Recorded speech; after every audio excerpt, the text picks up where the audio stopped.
B C D E F G H I J K L M N O. Lindu തന്നെയാണോ വീട്ടിലെ കാര്യങ്ങളൊക്കെ ചെയ്യാറുള്ളത്? ഷോപ്പിങ്ങും കുക്കിങ്ങും ക്ലീനിങ്ങും ലെവിക്കുൻ്റെ കാര്യവും റോണി ഹെൽപ്പൊന്നും ചെയ്യാറില്ലേ എന്ന് ചോദിച്ചവർക്ക് വേണ്ടിയിട്ടാണ് ഈ വീഡിയോ ഡെഡിക്കേറ്റ് ചെയ്യുന്നത്.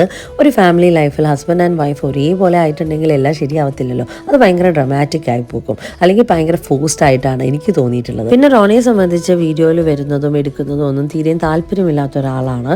എനിക്ക് ചെയ്യാൻ പറ്റാത്ത ഒത്തിരി കാര്യങ്ങൾ അച്ഛൻ നല്ല അടിപൊളിയായിട്ട് പെർഫെക്റ്റ് ആയിട്ടാണ് ചെയ്യുന്നത്. വീട്ടിലെ ആയാലും ലെവിക്കുട്ടിൻ്റെ ആയാലും എൻ്റെ വീട്ടിലെ ആയാലും അച്ഛയുടെ വീട്ടിലെ ആയാലും ഈ പറയുന്ന പോലെ ഞങ്ങൾക്ക് എവിടെയെങ്കിലും പോകേണ്ട ട്രിപ്പിൻ്റെ കാര്യങ്ങൾ, വിസ ടിക്കറ്റ്, അക്കോമഡേഷനും എല്ലാ കാര്യങ്ങളും അച്ഛൻ നല്ല പെർഫെക്റ്റ് ആയിട്ട് അറേഞ്ച് ചെയ്ത് തരും. ഞാൻ ആ ഡിപ്പാർട്ട്മെൻറ്റിലേക്ക് ഇൻവോൾവ് ചെയ്യാറേ ഇല്ല. എനിക്കിഷ്ടമുള്ള കാര്യങ്ങളാണ് ക്ലീനിങ്, കുക്കിങ്, അതുപോലെ തന്നെ ഷോപ്പിങ്.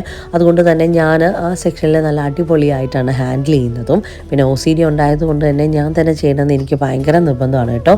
പിന്നെ അച്ഛന് ഷോപ്പിങ്ങിന് വിട്ടാൽ കിട്ടുന്ന പണിയാണിത്. ഇപ്പോൾ നിങ്ങൾ കാണാമല്ലോ, 1 ലിറ്ററിൻ്റെ ഈ വാനില എസൻസിൻ്റെ ബോട്ടിൽ നമ്മുടെ വീട്ടിൽ കഴിഞ്ഞ ദിവസം ഗസ്റ്റ് ഉണ്ടായിരുന്നു, ആഷയും ലീനും. അവർക്ക് ഡിന്നർ കഴിഞ്ഞിട്ടുള്ള ഡെസേർട്ട് ഞാൻ പ്ലാൻ ചെയ്ത കസ്റ്റാർഡ് ആയിരുന്നു കേട്ടോ. അപ്പോൾ വാനില കുറച്ച് കുറവായിരുന്നു, അത് മേടിച്ചുകൊണ്ട് വരാൻ പറഞ്ഞതാണ്. ഒരു കുപ്പിയും കൊണ്ടാണ് വന്നത്.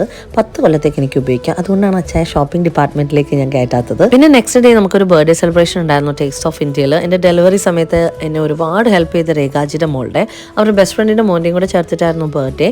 അവിടുന്ന് ലെവിക്കുട്ടിന് പിള്ളേരുടെ വക ഒരു ചെണ്ടയൊക്കെ കിട്ടി ഗിഫ്റ്റായിട്ട്. ആ ചെണ്ടയിലായിരുന്നു പിന്നെയുള്ള മേളം.